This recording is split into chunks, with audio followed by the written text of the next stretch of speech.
Era ChatGPT udah mau kelar bro. Masa dimana AI cuma ngobrol dan ngasih ide doang bakal berakhir. Yang datang selanjutnya adalah perubahan yang jauh lebih gila. Dimana AI agent mulai beraksi dan ini bisa ngancam masa depan kerjaan kita. Tahun 2025 bakal jadi eranya agentic AI. Selama ini kita ngerasain AI kayak chatbot yang ngejelasin sesuatu, ngasih ide buat liburan, atau kadang benerin email. Ya kadang suka ngaco juga sih. Tapi sekarang AI nggak cuma jawab pertanyaan doang, tapi bakal mulai ngejalanin tugas secara mandiri sesuai perintah kita. Dan lu tau nggak? Udah ada agent AI otonom yang kerja tanpa supervisi manusia. Bahkan ada tim AI agent yang bisa kerjasama buat nyelesain satu tujuan bareng. Itu mind blowing banget kan? Selama beberapa bulan, gue pakai 3 agent AI buat bantu kerjaan gue. Nih gue kenalin.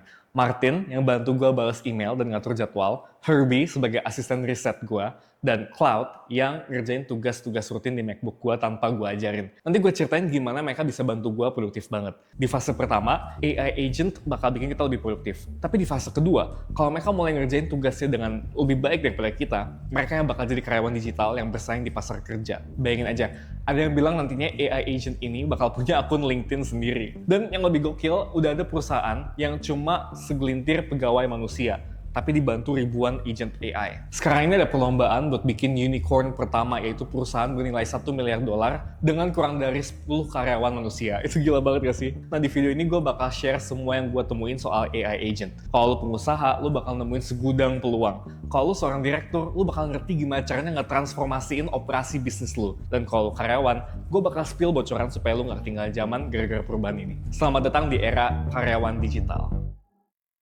Halo semua, pagi gue sibuk dengan bantuin perusahaan besar dan startup buat ngerancang masa depan mereka. Malamnya, gue suka banget berbagi apa yang gue tahu soal teknologi masa depan. Kalau tertarik sama hal kayak gini, jangan lupa buat subscribe dan aktifin lonceng notifikasi di YouTube ya. Balik ke ChatGPT, yang muncul pertama kali di November 2022. Dalam waktu 2 tahun aja, ChatGPT jadi teknologi tercepat yang dapat 100 juta pengguna. Sekarang platform ini jadi salah satu website yang dikunjungin paling banyak di dunia. Tapi percaya atau enggak, era ChatGPT udah hampir tamat. Dan ini bukan clickbait ya, gue serius.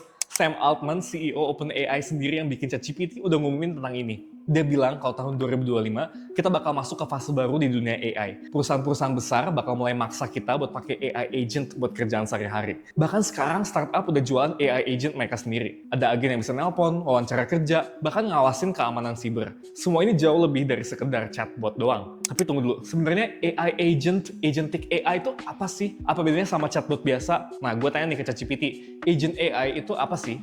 Jawabannya adalah agent AI adalah sistem yang ngerti lingkungannya, proses info, dan bikin keputusan buat capai tujuan tertentu. Berbeda dari program biasa, agent AI ini bisa belajar dari pengalaman dan bertindak secara mandiri. Bedanya sama model bahasa adalah agent AI bisa ngambil tindakan buat ngejalanin tugas nyata.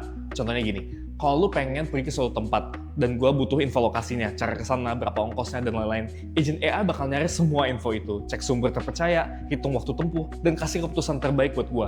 Dia kayak ngatur orkestra biar semua elemen tugas berjalan sinkron.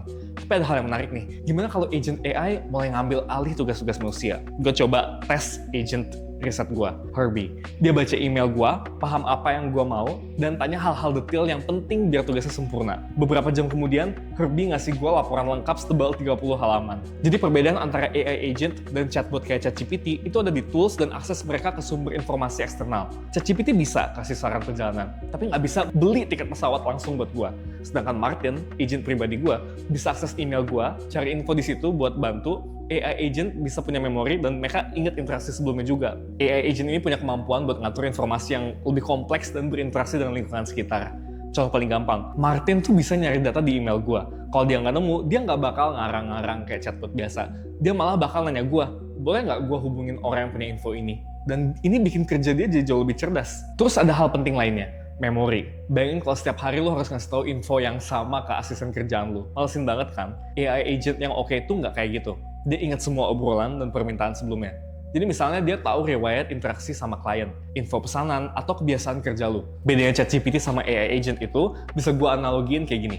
ChatGPT itu kayak library atau pustakawan yang hafal isi semua buku di perpustakaan. Sementara agent AI itu kayak asisten pribadi yang nggak cuma ngerti isi bukunya, tapi juga bisa lakuin sesuatu. Misalnya ambilin buku itu buat lo dan ngatur agenda baca buat lo. Makanya AI ini berkembang dalam 3 fase. Pertama adalah AI prediktif.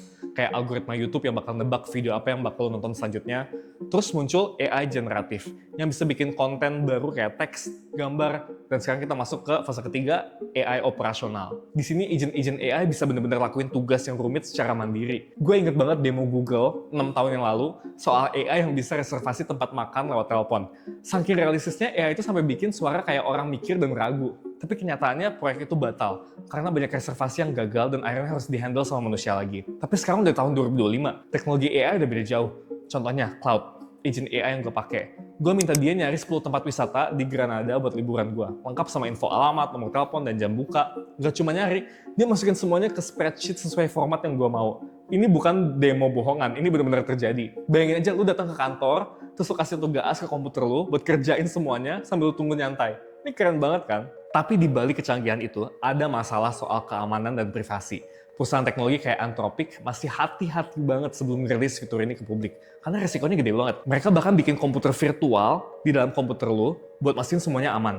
AI agent kayak Martin dan Herbie bikin kerjaan gue jadi jauh lebih efisien. Gue bisa minta info lewat telepon, lewat WhatsApp misalnya, jadwal kereta gue hari ini kapan, dan mereka langsung cek email gue dan kasih jawabannya. Gue juga bisa minta mereka bikin draft email yang bisa gue edit sebelum dikirim. Gak kebayang kan kalau harus cek semuanya sendiri. Tapi ya, agents ini masih ada batasannya. Misalnya, Martin bisa nyari barang di Amazon, tapi dia belum bisa langsung beliin barang buat gue. Dan dia juga nggak bisa pesen Uber atau Grab, karena nggak semua perusahaan siap buat buka sistem mereka ke AI agent. Jadi ekspektasi kita kadang harus realistis.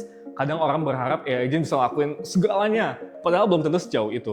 Kalau gagal beberapa kali, kita jadi mikir, gampang kecewa mikir agent ini nggak bisa apa-apa. Tapi gue percaya butuh waktu bertahun-tahun sampai AI agent bisa jadi asisten pribadi yang sempurna, yang nggak cuman kerja, tapi juga bisa jadi teman diskusi lu. Meski begitu, dalam dunia kerja, AI agent ini udah mulai jadi solusi beneran. Contohnya, ada AI agent yang dipakai di toko retail besar kayak Saks Fifth Avenue di US. AI agent ini bisa ngeliat histori belanja pelanggan, tahu stok barang di toko, dan bantu pelanggan dapetin barang yang mereka mau lewat percakapan yang terdengar alami banget. Perusahaan CRM kayak Salesforce bahkan udah beralih ke model bisnis yang ngitung fee berdasarkan jumlah tugas yang diselesaikan oleh AI agent, bukan jumlah pengguna manusia. Ini nunjukin kalau kepercayaan mereka terhadap agent AI itu gede banget. Di sisi lain, ada juga agent AI otonom di dunia keamanan siber yang bisa kerja 24 jam, 24/7 tanpa perlu diawasi manusia. Mereka bisa deteksi kode berbahaya dan ambil keputusan penting buat mencegah serangan siber. Gue juga mau cerita soal proyek gila, sekelompok AI agent yang bikin novel bareng. Ada agent yang ngatur alur cerita, ada yang ngembangin karakter, ada yang ngecek gaya bahasa, dan ada juga yang jadi sutradara kreatif director buat ambil keputusan terakhir. Semua kolaborasi itu dilakukan sama agent AI. Startup dan perusahaan teknologi sekarang lagi berlomba-lomba masuk ke pasar AI agent. Awalnya mereka nawarin asisten pribadi buat tugas-tugas dasar, kayak akses data pelanggan atau ngerangkum rapat. Selanjutnya mereka bakal bikin agent yang lebih mandiri, bisa bikin laporan, bahkan jadi tim virtual kerja bareng buat ngelesain proyek besar.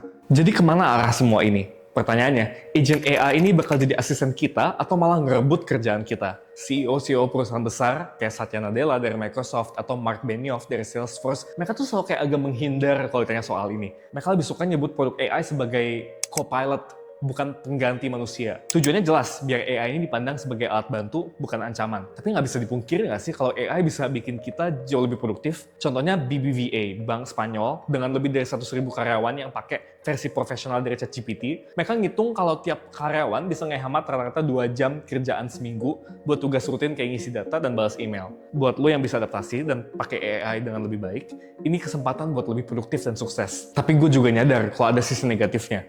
Kalau satu tim kerja bisa ngerjain lebih banyak hal dengan jumlah orang yang sama, pasti bakal ada dampaknya ke rekrutmen karyawan baru. Beberapa perusahaan udah mulai ngurangin jumlah pegawai mereka dan lebih ngandelin AI agent. Di Silicon Valley, udah banyak perusahaan baru yang nilainya miliaran dolar, tapi cuma punya sedikit karyawan manusia.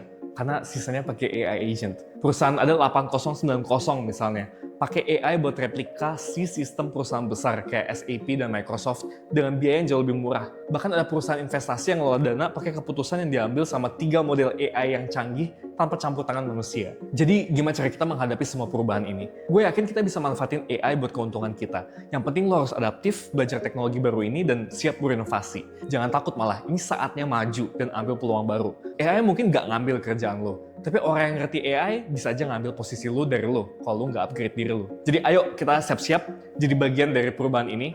masa depan lagi dibangun sekarang. Dan lu bisa ada di depan kalau lu mau belajar dan ambil keputusan. Thanks ya udah dengerin, dan jangan lupa juga buat subscribe. Kita bakal ketemu di video selanjutnya.